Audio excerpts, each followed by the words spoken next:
बंगाल में भर्ती घोटाला पर राजनीतिक भूचाल है। एक तरफ नोटों का अंबार मिल रहा है, जिस पर लगातार सियासत का ज्वार भाटा उठ रहा है।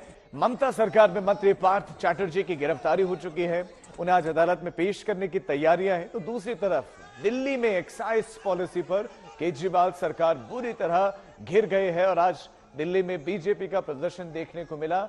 दिल्ली की केजरीवाल सरकार पर नई पॉलिसी, नई शराब नीति के जरिए घोटाला करने का आरोप लगा है, शराब माफियाओं को फायदा पहुंचाने का आरोप लगा है और इसे बड़ा स्कैम बीजेपी ने करार दिया। लिहाजा मांग कर रहे हैं कि मनीष सिसोदिया को बर्खास्त किया जाए। तो वहीं अगर हम बात करें पश्चिम बंगाल की, जहां पार्थ चैटर्जी को गिरफ्तार कर लिया गया है, लेकिन इस वक्त की बड़ी खबर का रुख करेंगे। बंगाल में शिक्षक भर्ती घोटाले में ईडी का एक्शन लगातार जारी है। ईडी मामले में लगातार कार्रवाई कर रही है और ईडी ने पार्थ चैटर्जी का मेडिकल चेकअप बताया जा रहा है कि जारी है और उसके बाद उनको अब कोर्ट में पेश किया जाएगा, जहां पर उनको रिमांड पर लिए जाने की मांग की जाएगी।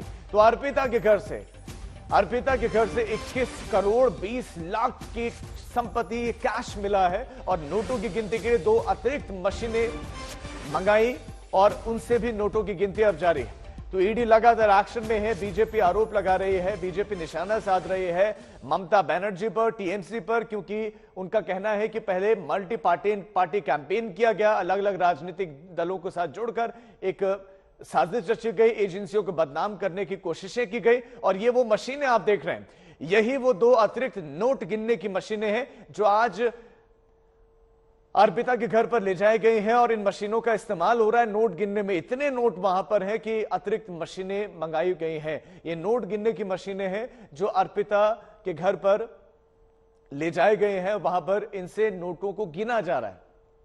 अर्पिता मुखर्जी के घर पर अभी ईडी की टीम मौजूद है, वहां पर पुलिस बल मौजूद है, महिला पुलिसकर्मी वहां पर मौजूद है और ये नोटों को गिनने की मशीनें वहां पर लगातार हैं। लेकिन जो लिफाफा मिला, जो एनवेलप मिला, उसने और ज्यादा संदेह पैदा कर दिया, सवालों को और ज्यादा धार दे दी है और यही वजह है कि बीजेपी कह रहे कि चोर अब शोर मचा रहे हैं। ये चोर शोर मचा रहे हैं ताकि एविडेंस, ताकि ये प्रूफ जनता तक पहुंच ना सके।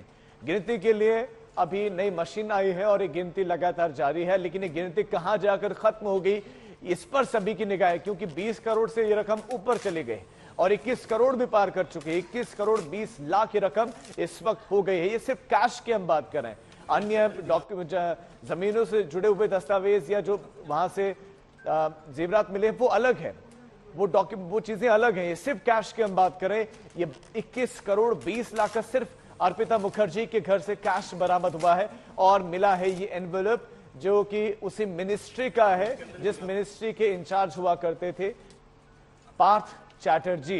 जी हां, उसी विभाग का ये एनवेलप है, उसी विभाग की इस पर स्टैंप लगी हुई है। नोटों का जखीरा यहां से मिला है, नोटों के जखीरे के बीच से ये एनवेलप मिला और कहा जा रहा है कि इसमें भी बंडल्स थे। अब गिनती के लिए नई मशीनें आई हैं, इन बंडल्स को गिनते चले जा रहे हैं टीम और अभी नई मशीनों को इसलिए मंगाया गया ताकि गिनती जल्दी पूरी हो सके, लेकिन अभी कई घंटे बीत चुके हैं, अब तो 28 घंटे से ज्यादा का वक्त हो चुका है, लेकिन ये गिनती समाप्त नहीं हो पाई। गिरफ्तारी हो गई है पार्थ चैटर्जी की। गिरफ्तारी के बाद की ये पहली तस्वीर आप आज तक पर देख रहे हैं। उनके अब कोर्ट में पेशी होनी, अभी तो मेडिकल के लिए उनको अस्पताल ले जाया गया है, लेकिन उसके बाद कोर्ट में ले जाया जाएगा। लेकिन पहली तस्वीर भी उसके बाद की सामने आ गई। ममता बनर्जी के बेहद करीबी नेताओं में से एक, 5 बार के ये एमएलए, तृणमूल कांग्रेस के महासचिव, 2001 से अब तक ये विधानसभा पहुंचते रहे हैं, निर्वाचित होते रहे हैं, लेकिन अब ये ईडी की गिरफ्त में है। ईडी ने इनको गिरफ्तार कर लिया क्योंकि पार्थ चैटर्जी पर ही इल्जाम है अनियमितता के, शिक्षा विभाग में भर्तियों में अनियमितता के आरोप और करोड़ों के गबन का आरोप। पार्थ चैटर्जी की गिनती मुख्यमंत्री ममता बनर्जी के करीबियों में होती है और यही वजह है कि पिछले टेन्योर में उनको बहुत महत्वपूर्ण जिम्मेदारी दी थी शिक्षा मंत्री की और इस टेन्योर में उनके पास जो जिम्मेदारी है वो वाणिज्य एवं उद्योग विभाग की जिम्मेदारी है और वो हैवीवेट मंत्री माने जाते हैं ममता बनर्जी के। अब हैवीवेट मंत्री है तो उनके पास अतिरिक्त प्रभार भी हैं। हमारे संवाददाता इंद्रजीत इस खबर पर और ज्यादा जानकारी के साथ जुड़ गए हैं। इंद्रजीत, पश्चिम बंगाल की राजनीति में लगातार बीजेपी आरोप लगा रही है, लेकिन अभी छापेमारी से जुड़ी हुई जो जानकारियां आपके पास हैं वो आप बताएं, और क्या वो नोटों की गिनती खत्म हो पाएगी?